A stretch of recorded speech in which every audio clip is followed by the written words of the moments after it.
Hello, I'm Ryan, and I'll be answering prompt one. So, hello, Arnav. I heard you had a question, so if you can raise your hand and explain the question to me.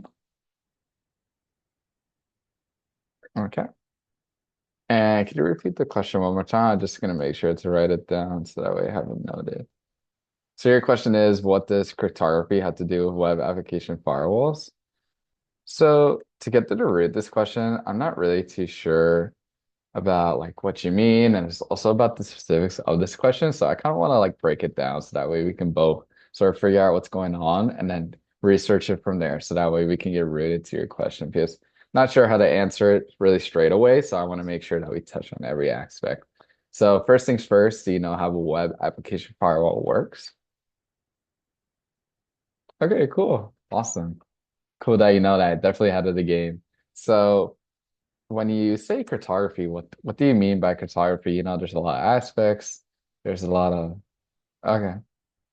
So really just like what cartography has to do like in general with web application firewalls. So the thing I like to search is a lot of forums too, because people might have asked this question already. So let's take a look at Reddit together. So I can just type in like what does cartography have to do with web application firewalls, and then let's look at it from there. And are you familiar with like cryptography at all, or are you kind of like new to it? Okay. Okay, so that's something we can look at as well, just like cryptography in general and like what it has to do with like HTTP, HTTPS, and what it has to do with just like firewalls in general and how like information is just decrypted and encrypted as well. And a really nice site too is like Stack Overflow has a bunch of I think there's like an information security exchange that you can use as well. And then we'll just look through it together and then hopefully we can solve together and answer the question on your together and then we'll both learn something new.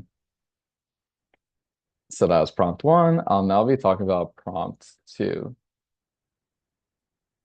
Okay, so join the pod. Alrighty. All right. Hello, everyone. I'm your tech fellow for Pod 32 in the cybersecurity course. I see everyone has their cameras off and no one's really talking about. I know as computer science majors, we're not the most talkative. That's just the nature of it. About, I'm here to change that, whatever, cheesy or not. So just to introduce myself, I'm Brian Dos Santos. I go to John Jay College in Manhattan, New York City. Currently interested in cybersecurity, especially the offensive side. I really want to get into pen testing. And yeah, just kind of want to learn more about you guys. So we'll first start off with I see Janice here. Sorry if I like butcher your name, but if you can like come off of mute, if you want to turn your camera on, that'll be great as well.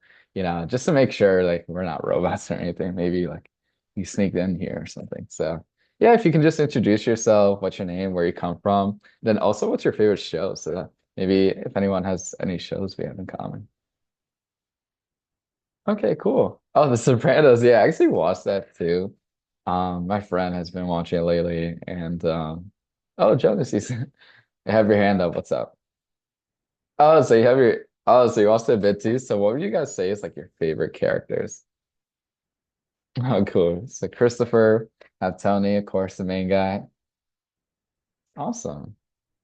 And I said, Jonas, you're ready to raise your hand. Introduce yourself already. What's your favorite show? What's your name?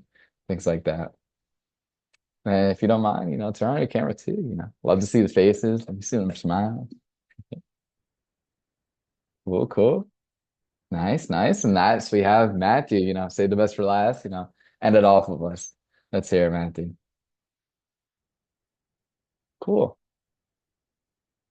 Okay, so that's prompt two. I'm gonna now move into technical prompt where I talked about the concept of a proxy server and then its significance in cybersecurity. So when we want to talk about a proxy server, basically a proxy server is we have an application in front of us, the client. So we have our computer here, and this is the client computer.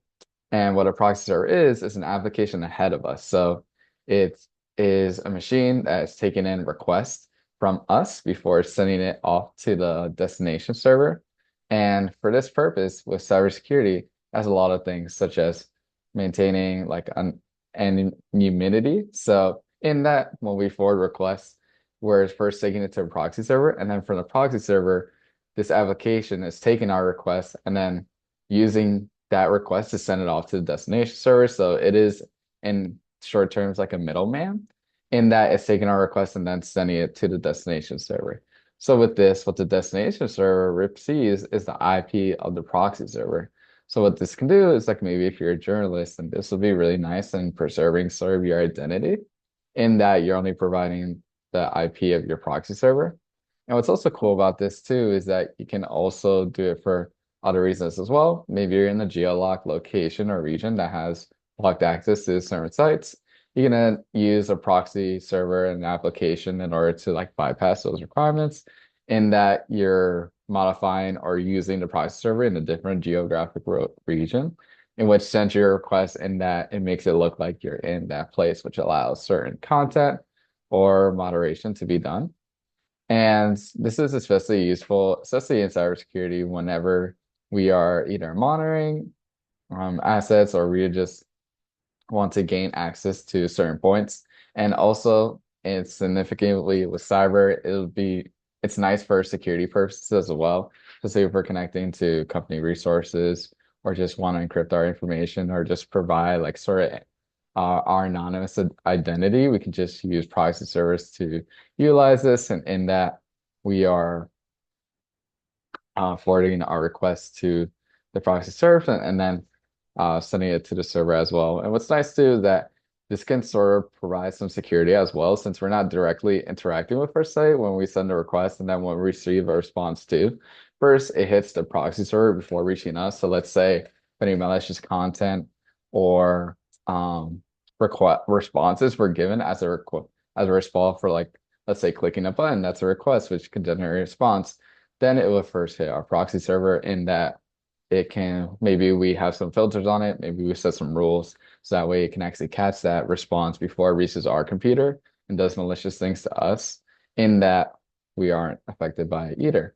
And there's also different types of proxy servers too. So we have reverse proxies as well. So this is pretty cool in that instead of being sort of client facing and dealing with the client in that you have your computer here and then you have the proxy and then goes to the destination server. Now we're actually flipping it. So now the client is just using the internet, and then from there, the request is actually first hitting the proxy server before the destination. So we're putting the proxy server sort of as a shield before it hits the destination server. This is pretty cool in that we can use this for sort of content filtering and also like web requests like handling, such as a load balancer. So with all these requests coming in for an internet, we sort of have this wall and barrier that we can use. Kind of like the, if you're ever in traffic and you see like that one person directing traffic, that one proxy server can do that as well if you configure it like that. You can send it there are certain requests to a certain server that needs it. And if there's a lot of traffic going on and you have multiple servers, then everything that's hitting these servers first has to get hit through that proxy. So with this proxy, you configure it. And then from there, you can assign it, hey, server A and B, I need you to handle these 50 requests. And then the next 50 that come in, server C and D, then you can handle that as well. So that's really nice for maintaining upkeep on a website as well.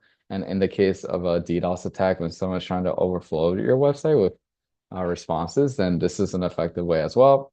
One of these services known as Cloudflare uses these services and uses the concepts of reverse proxy in order to sort of shield and defend against all this traffic in that you're routing these requests to either a different computer or different servers. So that way you're rerouting the information. So that way it's not hitting your main servers or just mainly handling the proxy at first. So that way you can maintain upkeep at all times as well. And it also just helps for SSL and TLS traffic in that you only have to worry about setting up the cryptography modules in the reverse proxy for sending information in and out of your servers. In that you're not setting up cryptography modules in every server, in that you just need your servers to communicate with the proxy before sending and receiving information, which is really nice. So not only are you maintaining the same level of security, but you're doing it at a faster rate as well. So that's something to think about as well. And yeah, that's proxies and how they are significant in cybersecurity. Thank you so much for your time, and I look forward to contributing to CodePath. Thank you.